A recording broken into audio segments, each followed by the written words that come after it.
Estaba reflexionando sobre lo que hemos estado viendo de Apocalipsis y pienso yo que hay dos aspectos principales que nos llama la atención. No sé, a lo mejor es lo que yo pienso en lo personal, no sé si también te pasa a ti, cuando hablamos de estos eventos futuros. Y pensaba que las dos cosas que quizás más nos inquietan, una es, ¿cuándo viene Cristo? ¿Sí? ¿Qué señales hay? ¿Qué tiempo faltará? ¿Falta poco? ¿Falta mucho? Creo que es algo que nos inquieta. Y la otra situación de lo que habla mucho Apocalipsis es la tribulación. Y ese es un segundo aspecto que nos inquieta con respecto al primero, porque ya lo hemos platicado, las diferentes posturas que tienen algunos hermanos, si la iglesia va a pasar la gran tribulación, si Cristo viene antes, si es raptada como algunos entienden, o si la iglesia estará pasando esta gran tribulación y al final de ella es cuando el Señor viene. Y bueno, hemos estado platicando y sé que de momento ha habido confusión en el orden de los eventos y por ahí intercalé un poquito lo de las semanas de Daniel que tiene que ver. Y bueno, ya no quiero luego dejarlos como con cara de interrogación de, bueno, ¿y esto cómo lo acomodamos en los eventos futuros? Y entonces quiero cerrar esto, hermanos, hablando de este tema que les estaba yo diciendo que es lo que nos inquieta, ¿no? ¿Estaremos pasando la tribulación o no? ¿Sí? ¿Vendrá Cristo antes? ¿Me llevará? ¿O me quedaré? ¿O qué va a pasar? Y le titulé a este mensaje el día de hoy, mis hermanos, ¿cómo enfrentamos la tribulación? Y quisiera animarles a que busquemos en nuestras Biblias 2 Corintios capítulo 4, versículo 16. Y esta es una pregunta que podemos ver que podemos responder a través de la palabra de Dios, de cómo diferentes personajes en diferentes tiempos han enfrentado la tribulación y cómo puede aplicar para nuestras vidas. Dice 2 Corintios capítulo 4, verso 16. Les voy a animar que se pongan en pie y lo vamos a leer juntos. Yo leo el 16, ustedes el 17 y juntos el 18. ¿Sale? 2 Corintios capítulo 4, verso 16. Lo leo y ustedes el que siguen y juntos el último. Por tanto, no desmayamos. Antes, aunque nuestro hombre exterior se va desgastando, el interior, no obstante, se renueva de día en día. Porque esta leve tribulación momentánea produce en nosotros una gran no mirando nosotros las cosas que se ven, sino las que no se ven. Pues las cosas que se ven son temporales, pero las que no se ven son eternas. Amado Dios, ¿cuánto necesitamos, Señor, de usted en nuestras vidas, en todos los sentidos, Padre? Necesitamos de usted para tener un corazón dócil, un corazón entendido y dispuesto a la obediencia a su palabra. Necesitamos conocer la verdad de una forma clara a través de su Santo Espíritu. Y por eso, mi Dios, le rogamos a usted que este tiempo de enseñanza de su palabra en esta su iglesia, podamos, Señor, ante todo exaltarle y que usted bendiga nuestras vidas con su palabra y pueda seguir edificándonos hasta ese momento que hemos de estar con usted. Rogamos su bendición y su dirección en esta tarde, en su nombre, Señor Jesús. Amén. Pueden tomar asiento. Y el énfasis quiero darlo en base a lo que les compartí en el verso 17. Y después, si ustedes leen el capítulo 4, Pablo está hablando de lo que ha padecido, las tribulaciones, que ha sido encarcelado, que ha sido golpeado, el amor que ha tenido hacia los creyentes y por eso él sigue adelante. Y después de hablar un poco de lo que él ha vivido y de lo que él ha sufrido, él dice, verso 17, porque esta leve tribulación, o sea, no lo consideraba algo tan grave haber sido encarcelado, latigado 3 veces, náufrago, había padecido frío, había padecido hambre y tantas cosas. Y Pablo dice, porque esta leve tribulación momentánea, y ya llevaba varios años con esta situación Pablo, pero él dice que es una leve tribulación y dice que es algo temporal. Y el punto importante, debe producir en nosotros un cada vez más excelente y eterno peso de gloria. ¿Cuál es el propósito, según vemos en este pasaje, de las tribulaciones que puedan pasar en nuestra vida? ¿Cuál es el propósito?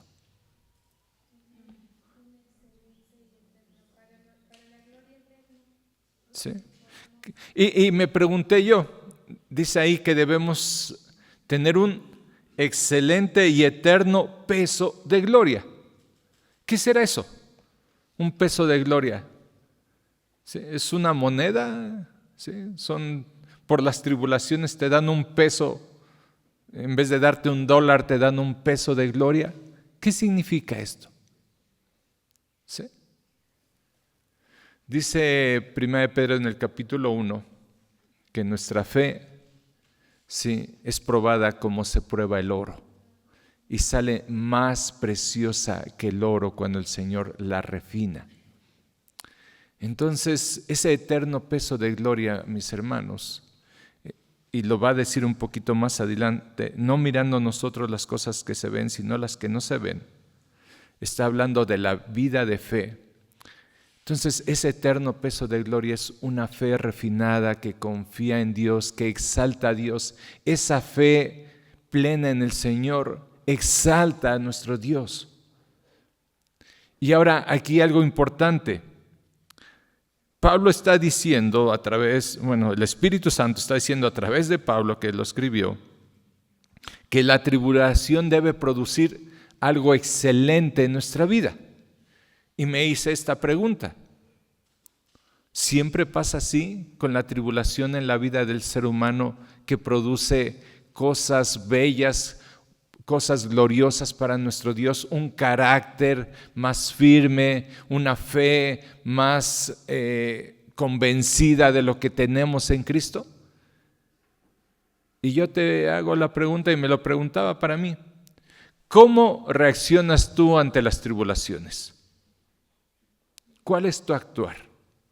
¿Qué pasa cuando viene la crisis a tu vida? Cuando quizás perdiste el trabajo y dices, ¿qué voy a hacer? Tengo que sostener a mi familia, ¿cómo le voy a hacer?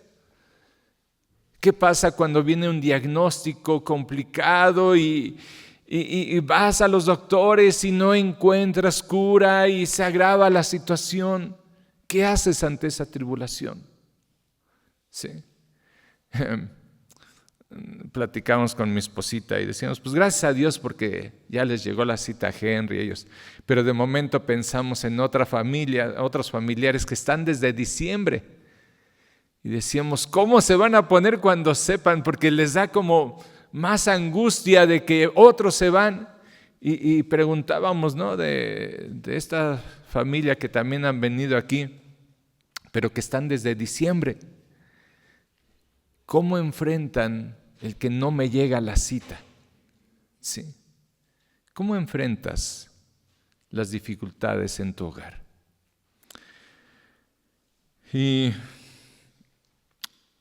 Apocalipsis 9:20 nos habla de que cuando esté la tribulación, ya habíamos leído este pasaje, ¿cómo tendrá la reacción el ser humano? Sí.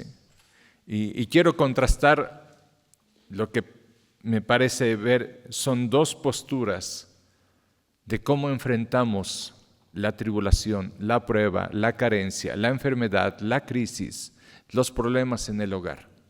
Miren Apocalipsis 9:20, una forma de reaccionar ante las pruebas, ante la crisis. Y los otros hombres que no fueron muertos por estas plagas, ni aun así se arrepintieron de las obras de sus manos, ni dejaron de adorar a los demonios y a las imágenes de oro, de plata, de bronce, de piedra y de madera, los cuales no pueden ver, ni oír, ni andar. ¿Sí? Dice que en este tiempo de gran calamidad van a venir situaciones tan fuertes al ser humano, van a ser torturados, van a tener enfermedades, van a padecer mucho. ¿Y cuál es la actitud de esta gente ante la tribulación? Ni aún así se arrepintieron de las obras de sus manos. ¿Cuál es la actitud con algunas personas cuando viene la tribulación? Se endurece su corazón. Sí. ¿Qué hicieron esta gente? Al ver la tribulación, ¿a qué fueron? A los demonios, a los ídolos. Pensaron, no, San Juditas es bien milagroso, ¿no? Cada 28 del mes, ¿no? Dicen que hay una capilla, iglesia, no sé, en la Ciudad de México, que es más, si vas a pasar por esa calle, mejor no pases porque es de que San Juditas es bien milagroso. Sí. Y lo vemos aquí con el Señor de las Maravillas, ¿no? Y su ídolo. Y viene la gente. Y no discierne y no entiende.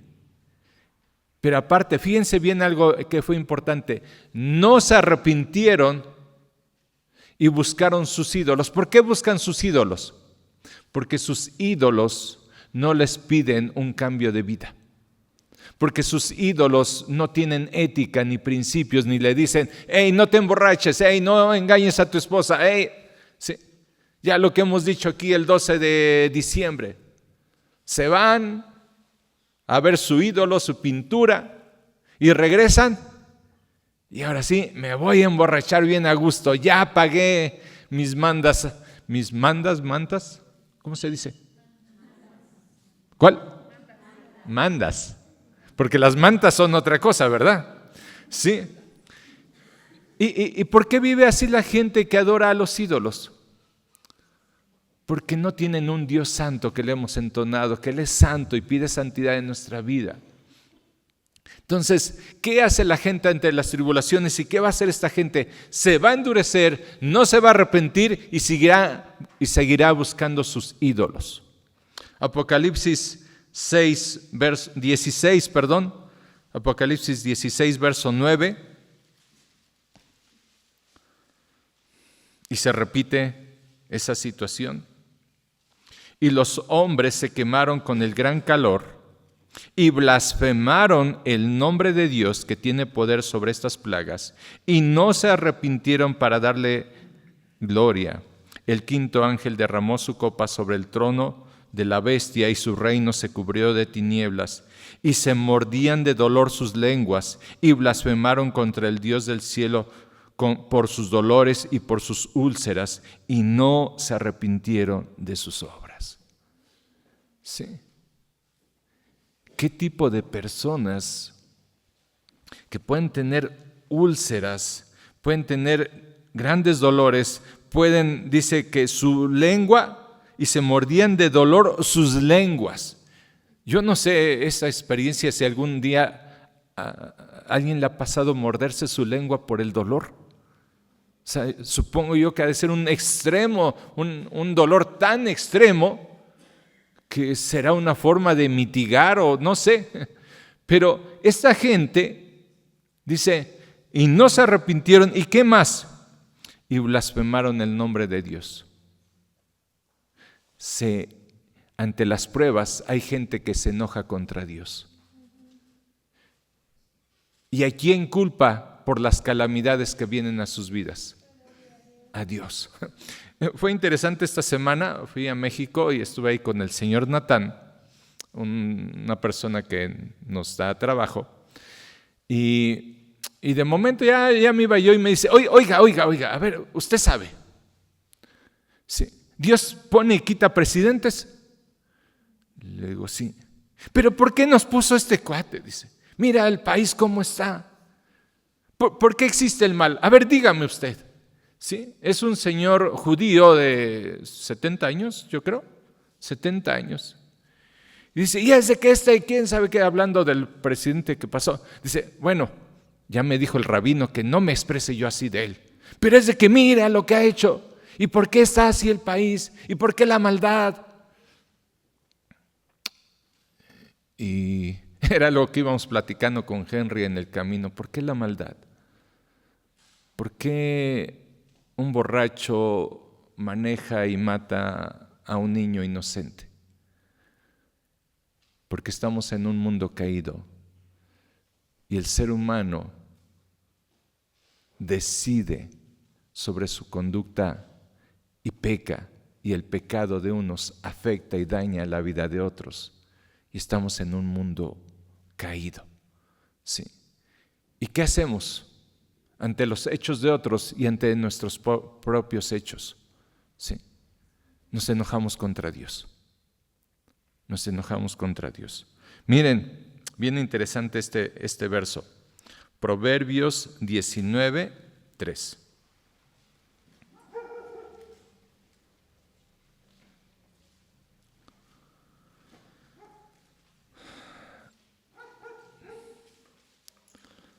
La insensatez del hombre tuerce su camino y luego contra Jehová se irrita su corazón.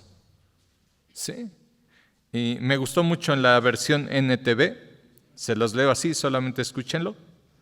La gente arruina su vida por su propia necedad y después se enoja con el Señor. ¿Por qué va a venir la tribulación sobre esta tierra? ¿Se acuerdan en el Génesis cuando dice que la maldad de los hombres subió hasta la presencia de Dios? ¿Y qué hizo ese Dios santo, hermanos? Trajo juicio. Y cayó fuego y azufre sobre Sodoma y Gomorra. Sí, y los consumió. ¿Y saben cuál es uno de los síntomas que nos hace ver que la venida del Señor se acerca más? El aumento de la maldad. Porque así pasó en el diluvio, cuando dice que solamente el designio de los corazones del hombre era de continuo el mal, y Dios trajo juicio y trajo el diluvio, y en Sodoma y Gomorra lo mismo, y hoy en día estamos viendo un Sodoma y Gomorra, ¿sí?, autorizado por nuestras autoridades, legalizado, en los cuales dos hombres pueden andarse besando, y si te atreves tú siquiera a mirarlos feo, eres un delincuente, ¿no? Y aguas si tú les digas, o tú les hables de Dios y les digas que eso es algo aborrecible. Por eso podemos saber también, hermanos, que la venida de nuestro Señor se acerca. Así es que muchas personas, muchos, torcemos nuestros caminos, decidimos mal y luego nos va mal y le decimos, ¿por qué, Dios? Y es lo que me decía un poquito en ese plan este señor Natán. Oiga, pero ¿por qué nos está yendo así? Sí, pues porque nuestro corazón está alejado de Dios, porque no nos arrepentimos, sí, porque vivimos en nuestras maldades. Y por eso estamos cosechando como nación. Somos una nación idólatra mayormente. Somos una nación inmoral mayormente. Sí. Y están pasando esas situaciones. Entonces, ¿qué pasa, hermanos? Y vuelvo a la pregunta, ¿cómo reaccionamos ante la tribulación en nuestra vida? Ante las dificultades que estás pasando en tu hogar. Te enojas contra Dios y lo culpas a Él de lo que te está pasando. Sí. Segunda de Crónicas, Primera de Samuel capítulo 28, verso 7. Veamos otro ejemplo de otra persona. Y sigo haciendo la pregunta, ¿qué hacemos ante la crisis?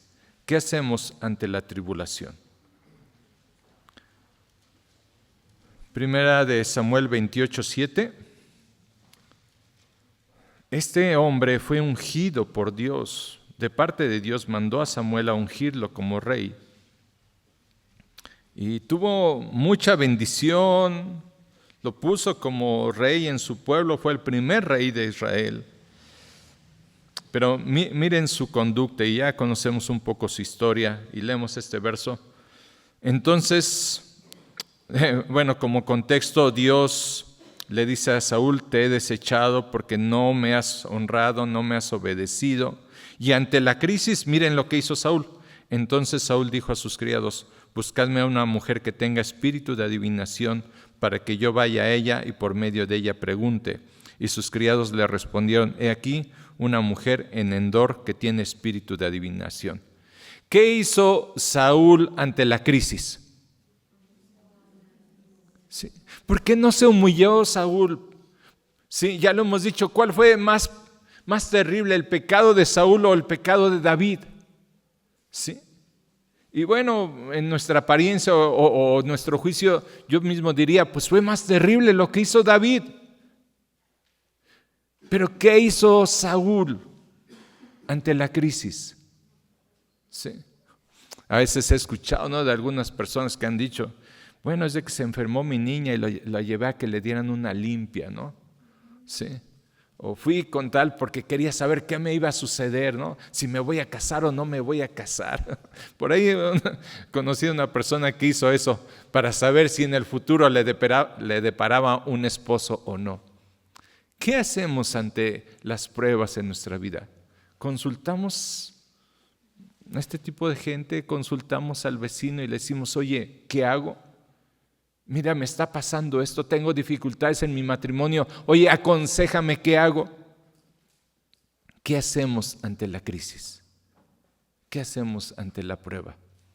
Y miren lo que aconteció con Saúl. Primera de Crónicas 10:14.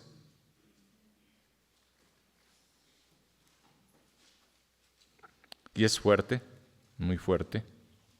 Primera de Crónicas 10:14, pero si lo dice la palabra de Dios, es así.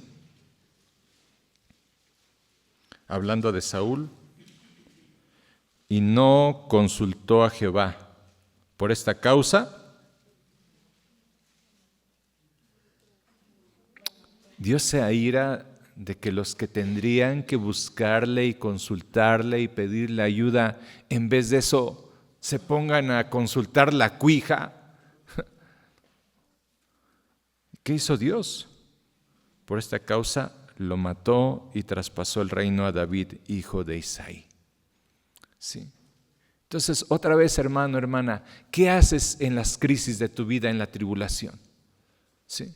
Hay quien busca sus ídolos, hay quien se enoja y le echa la culpa a Dios, hay quien busca otros medios para buscar sabiduría de cómo hacer, cómo decidir. Y esa es la forma incorrecta, hermanos, indudablemente. Esa es la forma que Dios no quiere que nosotros reaccionemos ante la crisis. Segunda de Crónicas, capítulo 12, verso 1. Hasta ahorita hemos visto la forma incorrecta de reaccionar ante la crisis. ¿Sí? Enojarte, echarle la culpa a Dios, buscar ayuda en otra gente, ¿sí? Medios aún espiritistas, espirituales, incorrectos. Segunda de Crónicas, capítulo 12. Y me gustó mucho esta historia porque nos ejemplifica mucho formas que sí son correctas. Cuando Roboam había consolidado el reino, dejó la ley de Jehová y todo Israel con él. Y por cuanto se había rebelado contra Jehová en el 5º año del rey Roboam, subió Sisac, rey de Egipto, contra Jerusalén, con 1,200 carros, con 60,000 hombres de caballo, mas el pueblo que venía con él de Egipto, esto es, libios, suquienos y etíopes, y no tenía número. O sea, era una multitud enorme que iban contra el rey Roboam, contra Israel. ¿Sí? ¿Por qué causa iban contra este rey y contra Israel? Según la lectura, ¿por qué causa? Porque dejaron la ley de Jehová, lo dejó el rey y después lo hizo el pueblo. Dejaron los principios que Dios les había dado. Verso 4. Y tomó las ciudades fortificadas de Judá y llegó hasta Jerusalén. Entonces vino el profeta Semaías a Roboam y a los príncipes de Judá que estaban reunidos en Jerusalén por causa de Sisac, y les dijo: así ha dicho Jehová, vosotros me habéis dejado y yo también os he dejado en manos de Sisac. Y los príncipes de Israel y el rey se humillaron y dijeron: justo es Jehová. Y cuando Jehová vio que se habían humillado, vino palabra de Jehová a Semaías diciendo: se han humillado, no los destruiré, antes los salvaré en breve, y no derramará mi ira contra Jerusalén por mano de Sisac. Hasta ahí de momento. Actuó mal Roboam. Había consolidado su reino, estaba estable, estaba bien en su gobierno, quizás tenía riquezas, el pueblo estaba bien. Y dijeron: pues ¿para qué necesitamos a Dios? Estamos bien, ¿no? Estoy prosperando en mi trabajo, ¿sí? Mi familia más o menos está estable. ¿Para qué necesito estar orando todos los días? ¿Para qué necesito? Mira lo que he logrado. Y Dios se aira con aquellos que Él ha llamado. Y Dios trajo juicio. ¿Y qué iba a hacer con ellos? ¿Qué iba a hacer con ellos? Los iba a destruir. ¿Qué hizo con Saúl? Lo destruyó, lo mató. ¿Dios lo puede hacer? ¿Y es justo? ¿Sí? ¿Qué dijo Roboam cuando supo el designio de Dios para ellos? Es justo Dios. Fíjense qué diferente. No se enojó contra Dios, no se rebeló y quizás fue a buscar unos ídolos y dijo: bueno, Jehová no me está dando la respuesta que yo quiero, ¿sí? Este rey del que hemos hablado en el tiempo que fue llevado cautivo a Jerusalén, ya no me acuerdo cuál era su nombre, que cuando Jeremías le dijo: mira, va a venir Nabucodonosor y nos va a llevar, y él decía: no es cierto, y vayan y consulten a alguien más o busquen otro profeta que nos diga algo diferente. Aquí este rey aceptó la palabra del profeta y dijo: justo es Dios. ¿Y qué hicieron, hermanos? Se humillaron, se arrepintieron. Sí. Y como a veces les he dicho a mis hermanos, y es bien importante, podemos ver el carácter de nuestro Dios. Y el carácter de nuestro Dios es que es un Dios justo y santo, y no tendrá por inocente al culpable y traerá juicio, y si Dios determina, aún se puede llevar la vida de esa persona. Pero ese Dios justo y santo también es misericordioso, y cuando ve el corazón de aquellos a los que les está trayendo juicio, que se humillan y se arrepientan, ¿qué hace Dios? Verso 7.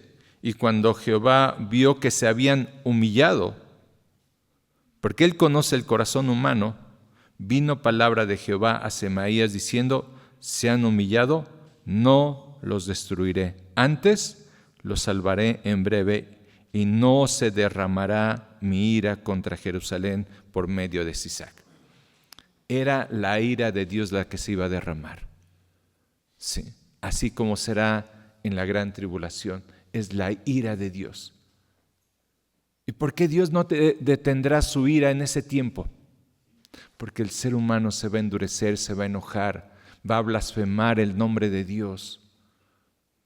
Y Dios seguirá trayendo más tribulaciones. Pero aquí vemos a un hombre que reacciona diferente. No le echó la culpa a Dios. Sí. Y te vuelvo a hacer la pregunta, hermano, hermana. ¿Cómo reaccionas ante las calamidades de tu vida? ¿Cómo estás reaccionando ante las tribulaciones? ¿Sí?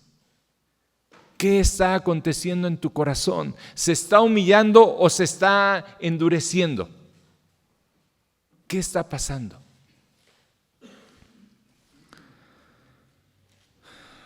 Salmo 119, verso 71.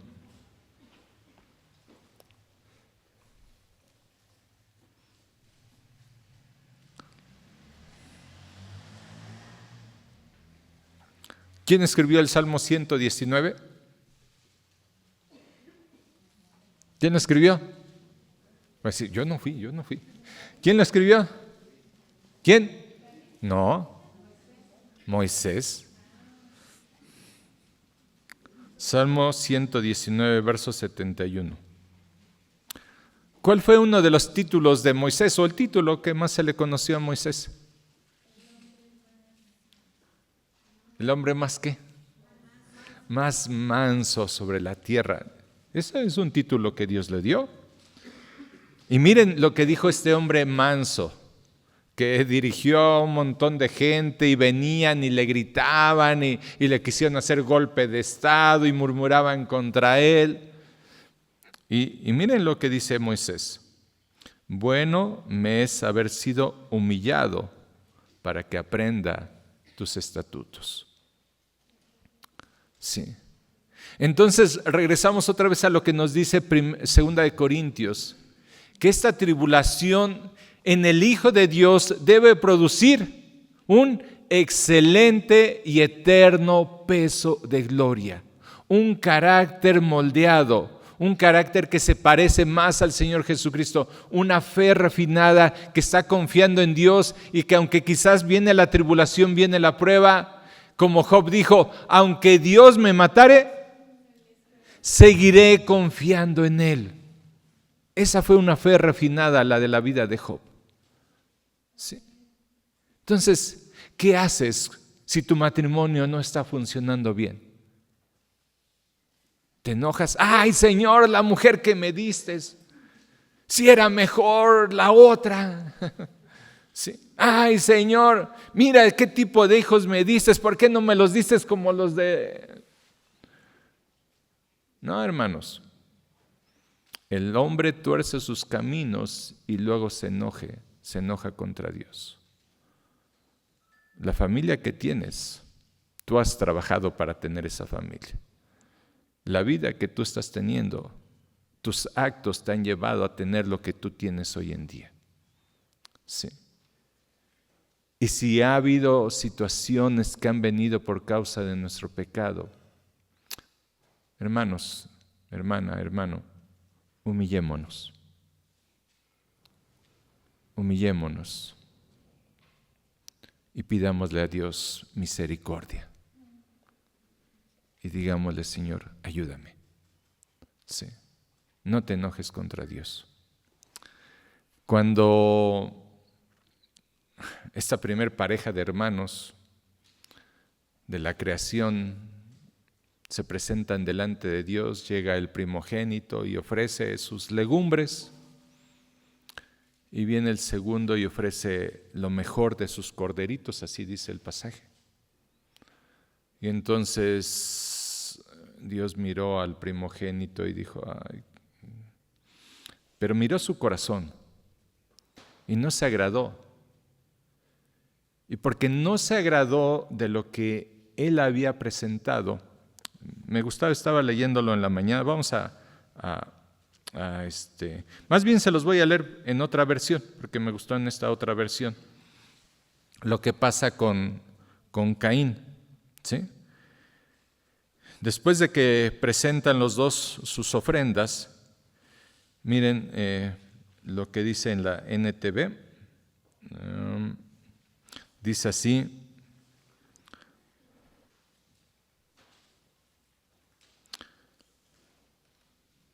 Abel también presentó una ofrenda, las mejores partes de algunos de los corderos que eran primeras crías de su rebaño. El Señor aceptó a Abel y a su ofrenda, pero no aceptó a Caín ni a su ofrenda. Esto hizo que Caín se enojara mucho y se veía decaído. ¿Por qué estás tan enojado?, preguntó el Señor a Caín. ¿Por qué te ves tan decaído?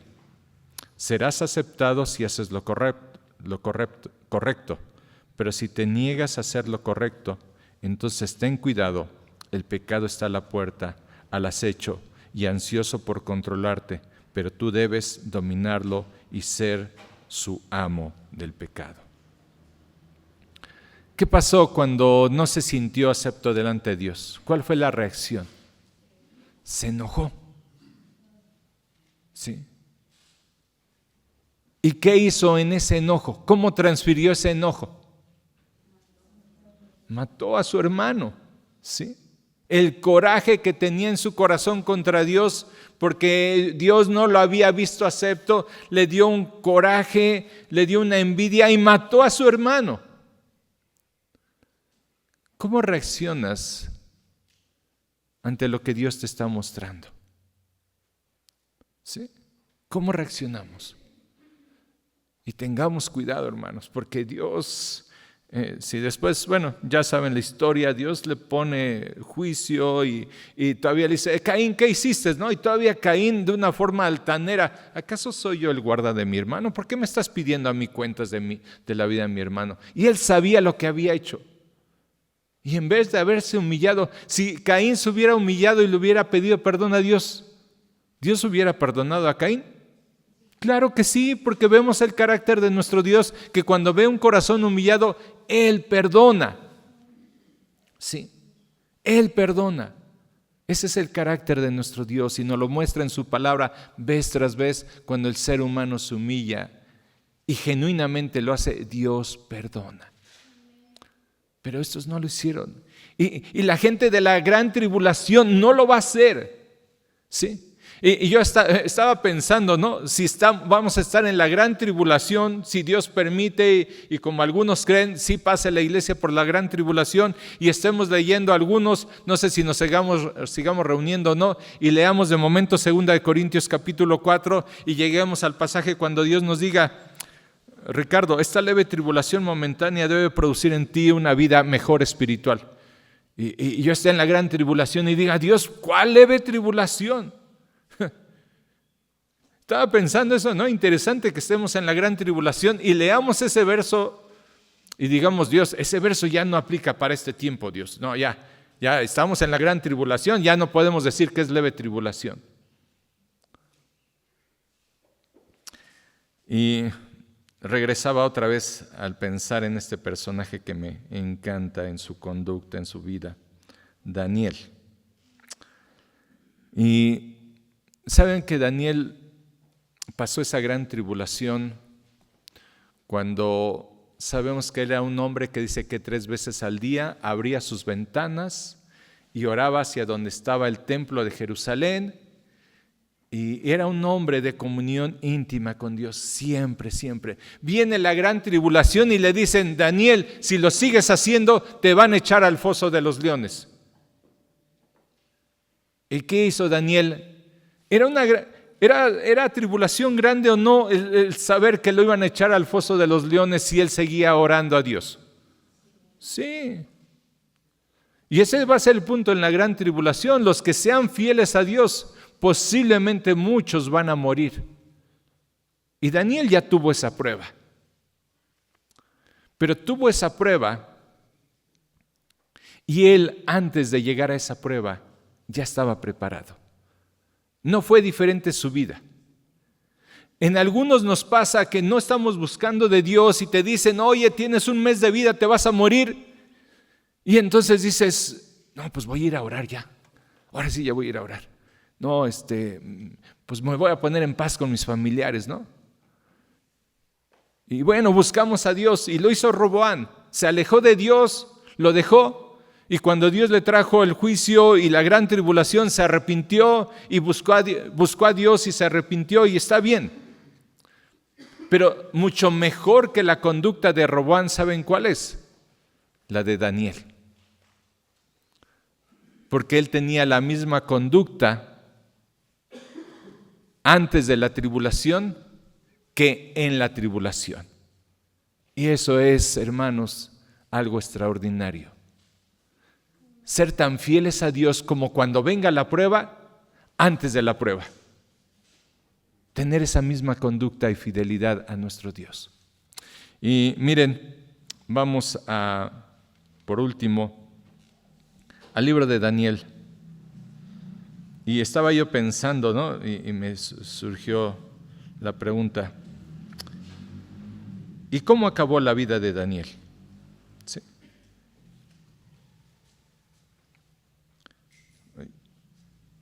Vamos a Daniel, al último capítulo, búsquenlo en sus Biblias, es que no podía cambiar mi versión. Daniel capítulo 12.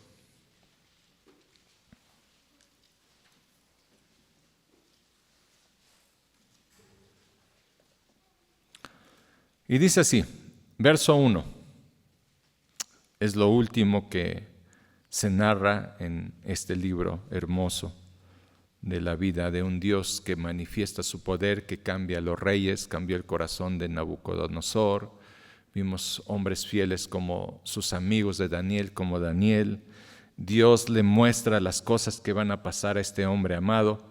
Y dice, verso 1, en aquel tiempo se levantará Miguel, el gran príncipe que está de parte de los hijos de tu pueblo. Miguel es el arcángel Miguel, es el arcángel guerrero, y dice que se levantará y está de parte de los hijos de tu pueblo. ¿Quién es su pueblo? Israel. Y le decía yo al señor Natán, el pueblo de Israel ha tenido una gran bendición de parte de Dios, y mire cómo está en su conducta el pueblo. Se han alejado de Dios. Ya no me dijo nada porque porque dice que el rabino lo regaña, pero bueno, no son gente regenerada, por lo menos esta persona. Y le decía, Dios les tiene una bendición tan grande y una protección que por más que los libios, los sirios, los iraquíes, las naciones que quieran destruir a Israel, nunca lo van a hacer. ¿Y sabe por qué? Y no es por el domo de protección ese que pasan los misiles y los... No, tienen un domo mejor. Y fue una promesa hecha a Dios desde Abraham. Sí, y la va a cumplir totalmente cuando nuestro Señor Jesús esté reinando ahí en Jerusalén y aún en toda la tierra. El gran príncipe que está de parte de los hijos de tu pueblo, ¿a qué pueblo se está refiriendo, hermanos? Al pueblo de Israel. Algunos quieren decir que Israel y la iglesia será lo mismo, algunos dicen que no, yo pienso que no. Y dice, y está hablando de los últimos tiempos, y será tiempo de angustia, cual nunca fue desde que hubo gente hasta entonces. Pero en aquel tiempo será libertado tu pueblo, todos los que se hayan escritos en el libro, y muchos de los que duermen en el polvo de la tierra serán despertados, unos para vida eterna y otros para vergüenza y confusión perpetua. Los entendidos resplandecerán como el resplandor del firmamento, y los que enseñan la justicia a la multitud como las estrellas a perpetua eternidad. Pero tú, Daniel, cierra las palabras y sella el libro hasta el tiempo del fin. Muchos correrán de aquí para allá y la ciencia aumentará. Y esas son cosas que estamos viendo, ¿no? Hoy en día el mundo es una locura, cada día. ¿Ya han visto lo de la inteligencia artificial, hermanos? El otro día me puse a hablar con la inteligencia artificial y me dio un poco así como de cosa y le comencé a cuestionar de Dios, a ver qué dices. ¿Sí? Le han preguntado. ¿Sí? Y dije, tengo un demonio ahí metido en mi celular y digo, mejor ya no le hago. Sí, no, cosas bien asombrosas, Te pones a hablar y yo le dije, a ver, ¿qué piensas de la creación? ¿Y qué crees de Dios y todo eso? Y te dan sus conceptos, ¿no? Bueno, hermanos, la ciencia cada vez ha aumentado más y más y dice que también es algo que nos habla de que vienen estos tiempos y se acercan cada día más. Verso 5. Y yo, Daniel, miré y aquí otros dos que estaban en pie, el uno a este lado del río y el otro al otro lado del río, y dijo un varón vestido de lino que estaba sobre las aguas del río: ¿Cuándo será el fin de estas maravillas? Y el varón vestido de lino que estaba sobre las aguas del río, el cual alzó su diestra y su siniestra al cielo, y él juró por el que vive por los siglos, que será por tiempo, tiempos y mitad de tiempo. ¿Saben cuánto vale un tiempo? No. Un tiempo es un año, tiempos es 2 años y mitad de tiempo es medio año. ¿Sí? O sea, son 3 años y medio. Y cuando se acabe la dispersión del poder del pueblo santo, todas estas cosas serán cumplidas. Y yo oí, mas no entendí. Y dije, Señor mío, ¿cuál será el fin de estas cosas? No entendía eso de tiempos, tiempo y mitad de tiempo. Él respondió, anda Daniel, pues estas palabras están cerradas y selladas hasta el tiempo del fin. Muchos serán limpios y emblanquecidos y purificados. Los impíos procederán impíamente. ¿Se acuerdan lo que dice al final en Apocalipsis? Que el que es santo, santifíquese más, y el que es impío, piérdase. Sí.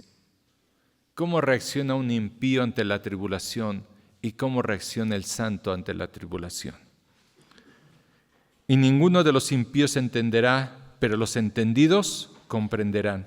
Y desde el tiempo que se ha quitado el continuo sacrificio, ¿sí?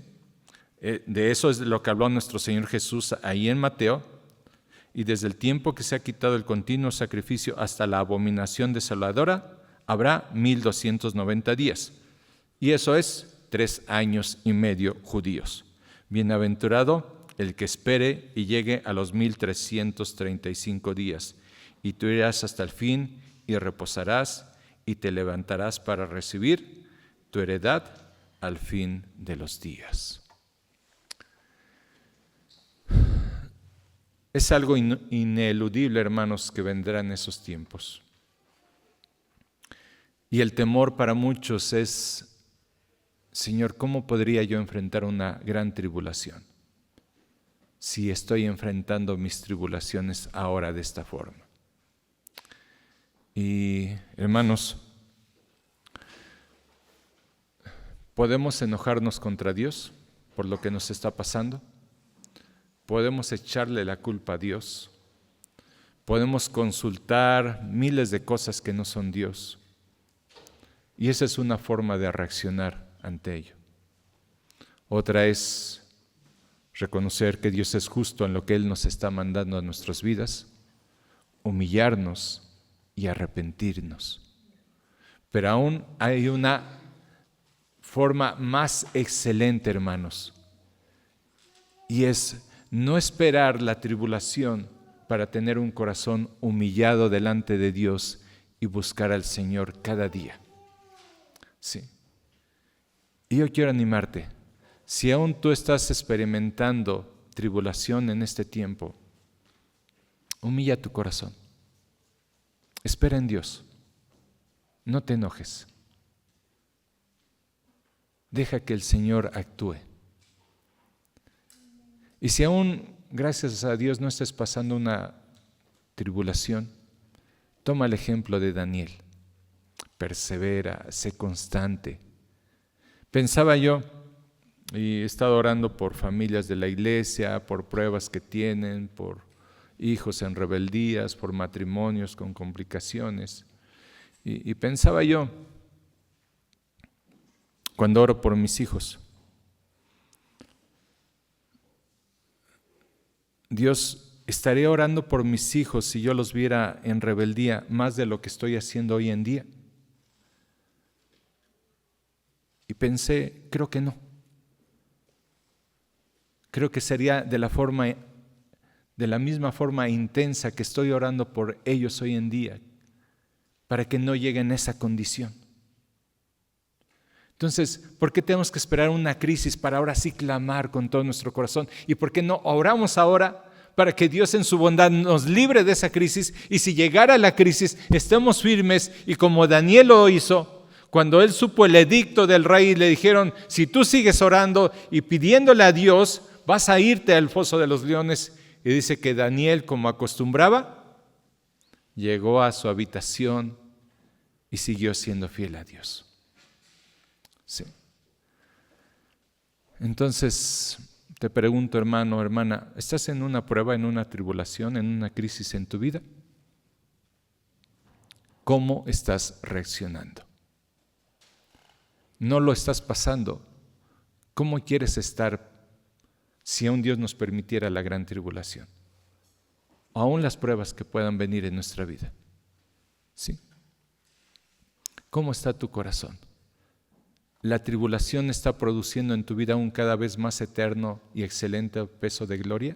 Esto significa, estás conociendo más a Dios, estás hablando más con Dios, estás profundizando en tu comunión con Dios, tu carácter se está siendo transformado, o sencillamente, dice Daniel, ¿no? Y correrán de aquí para allá. ¿Qué significa esa frase? Están tan ocupados, ¿sí? Y a veces definimos así nuestro día en la noche, ¿no? ¿Cómo te fue? Ay, pues anduve de aquí para allá. ¿Sí te ha pasado? No, pues la chamba. No, pues este compromiso. No, pues tuve que hacer esto. No, pues tuve que ir a arreglar esto. Y vivimos de aquí para allá. ¿Y tu comunión con Dios? ¿Y tu devocional? ¿Sí? Hoy, aparte de la iglesia, ¿cuánto tiempo ya pasaste con Dios? ¿Sí? Hermano, hermana, te animo una vez más, si no lo estás haciendo, que al abrir tus ojos comiences a alabar a Dios. Alaba a ese Dios misericordioso que te cuida, que te dio una cobija para dormir, que está contigo. Alábale. Y ahora pídele, y pídele por tu vida, por santidad, por las luchas de nuestro carácter, y pide por tus hijos, por tu esposo, tu esposa, por la iglesia, por tus trabajos, por tu testimonio. ¿Sí? Haz de tu diario vivir un hábito de comunión con Dios, hermano, hermana.